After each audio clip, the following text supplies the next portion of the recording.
کثرت سے اللہ تعالیٰ کی بارگاہ میں توبہ استغفار کرنا چاہیے۔ کبھی بھی یہ نہیں سوچنا چاہیے کہ میں تو چوری نہیں کرتا ہوں، ڈکیتی نہیں کرتا ہوں، زنا نہیں کرتا ہوں، گالی گلوچ نہیں کرتا ہوں، میرے اخلاق بہت اچھے ہیں، کردار بہت اچھے ہیں، تو کہاں میں گناہ کرتا ہوں کہ اللہ کے سامنے توبہ استغفار کروں۔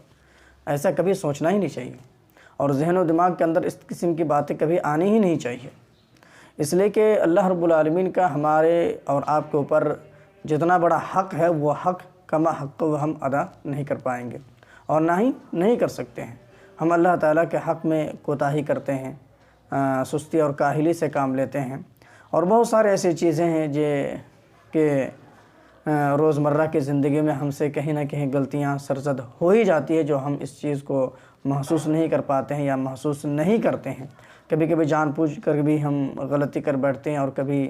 انجانے بھی ہم بہت ساری غلطیاں کر بیٹھتے ہیں۔ اس لیے ہر آدمی کے لیے ضروری ہے کہ وہ اللہ رب العالمین کی بارگاہ میں کثرت سے توبہ استغفار کریں،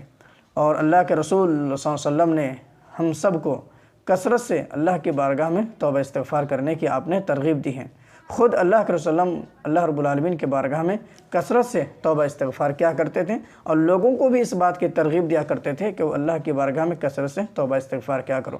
جیسا کہ آپ کے سامنے ایک حدیث پیش کروں، بخاری کی حدیث ہے، اور حدیث کا راوی ابو ہریرہ رضی اللہ عنہ ہیں۔ ابو ہریرہ رضی اللہ عنہ کہتے ہیں کہ میں نے اللہ کے رسول صلی اللہ علیہ وسلم کو فرماتے ہوئے سنا، آپ نے فرمایا واللہ انی لاستغفر اللہ واتوب الیہ فی الیوم اکثر من 70 مرۃ، کہ اللہ کے رسول صلی اللہ علیہ وسلم نے فرمایا کہ اللہ کی قسم میں دن میں 70 مرتبہ سے زیادہ اللہ سے توبہ استغفار کرتا ہوں۔ تو آپ دیکھیں کہ اللہ کے رسول صلی اللہ علیہ وسلم جو اتنی عظیم ہستی ہے، جو آپ کی شخصیت اتنی عظیم ہے، اس کے باوجود بھی اللہ رب العالمین کے بارگاہ میں 70 مرتبہ سے زیادہ توبہ استغفار کیا کرتے تھے۔ اور ایک مسلم شریف کی حدیث ہے جس میں اللہ کے رسول صلی اللہ علیہ وسلم نے فرمایا، اور تمام لوگوں کو مخاطب کرتے ہوئے آپ نے فرمایا یا ایھا الناس، اے لوگو توبوا الی اللہ واستغفروہ، اللہ سے توبہ کرو اور اپنے گناہوں کی استغفار کیا کرو۔ فإنی اتوب فی الیوم 100 مرۃ، اس لیے کہ میں 100 مرتبہ ہر روز اللہ سے توبہ کرتا ہوں۔ تو آپ دیکھیں کہ اللہ کے رسول صلی اللہ علیہ وسلم جو گناہوں سے بالکل معصوم تھے، معصوم عن الخطا تھے،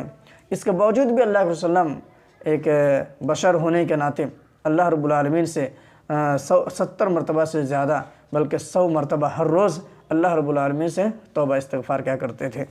تو ان دونوں حدیثوں کے ذریعے سے اللہ کے رسول صلی اللہ علیہ وسلم نے لوگوں کو توبہ استغفار کرنے کی ترغیب دلائی۔ خود اللہ کے رسول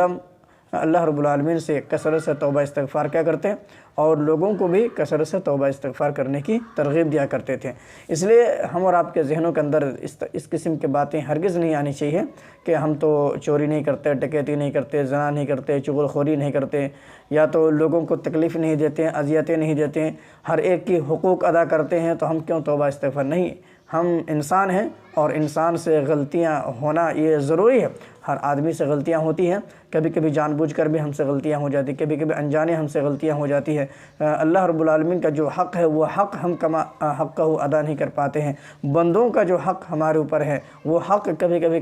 کما حق کو ہم ادا نہیں کر پاتے ہیں۔ تو بہت سارے ایسی چیزیں جو ہم محسوس کریں یا نہ کریں، جو ہم سے غلطیاں ہوتی ہے، یا غلطیاں ہو یا نہ ہوں، تب بھی ہمیں اور آپ کو اللہ رب العالمین سے توبہ استغفار کرنی ہے۔ اس لیے کہ اللہ کے رسول خود اللہ رب العالمین سے توبہ استغفار کیا کرتے تھے کثرت سے، اور ہمیں اور آپ کو بھی کثرت سے توبہ استغفار کرنے کی ترغیب دلائی ہے۔